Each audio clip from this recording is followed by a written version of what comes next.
Monday morning and we've got a long road ahead of us to get the roof on before it snows. We're hoping to start framing this week. We got the slab done last week. We need to frame in the front two walls. We're already 2 steps ahead of the game because we have the back 2 walls already done when we poured the footer walls. We also poured the back wall with the fox blocks, but we decided to frame the front 2 walls in the basement. Yeah, and the reason we did that is because you know, there's a lot of openings. Got the garage doors that are going in, the windows, and it's a lot faster to frame. So to get started on building walls, you basically have to get your building square where you want it and mark your outside walls. So then we just started framing up the walls. We're using 2x8s to frame these walls just because, well, for 2 reasons. It provides such a bigger insulation cavity, and the second reason is on the second story we have a really thick wall and it needs to bear on something. Wall framing is pretty simple. You have all of your full-length boards are your studs, and then you have your bottom plate and your top plate, and then your windows are pretty simple.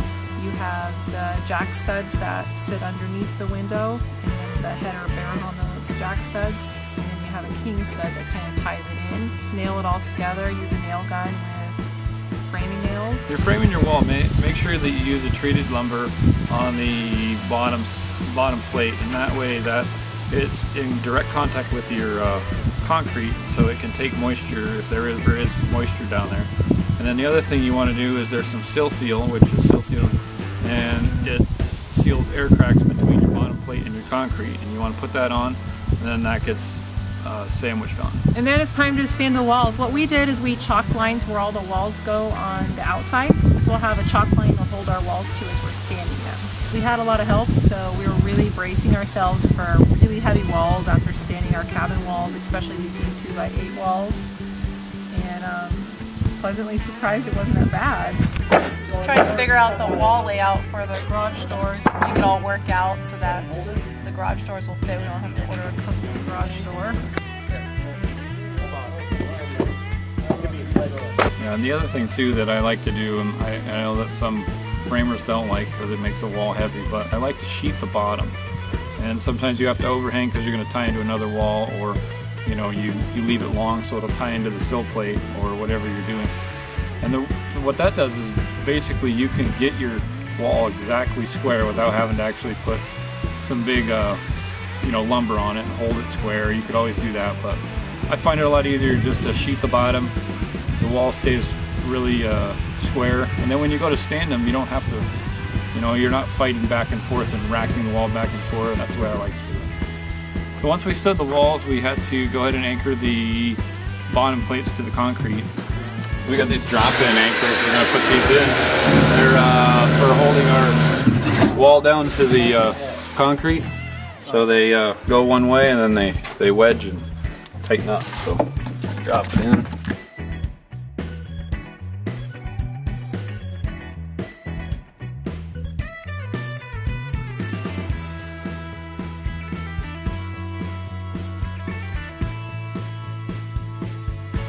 Normally you would have your J-bolts in already, but you know, with our miserable concrete floor we had, there was no putting bolts in at the time, so we had to go and add them in later. Basically, when you go to a corner, you got to make sure that you have a nailer on so you can actually nail the 2 walls together. So before you nail them, you have to make sure that you know, you're good and square, because your downstairs is what your mark was. You chalked it on the ground, and now you just want to make sure that your next story is going to be plumbing level as well. Got these Simpson strong ties cast into the concrete, and now we're going to tie them into our wall so this wall can't lift up in case of a big wind load.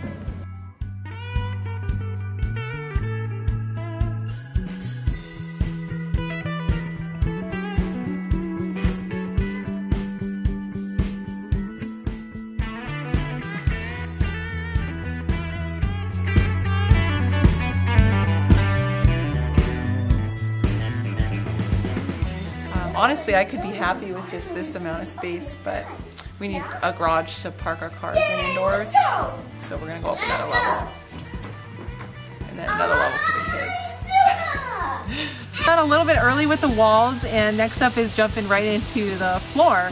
But it's a high wind area, and we just kind of felt like we didn't want to like half start a project and then, you know, not be able to finish it. So we're just going to take the weekend off, back to work on Monday. See you guys See you next next week.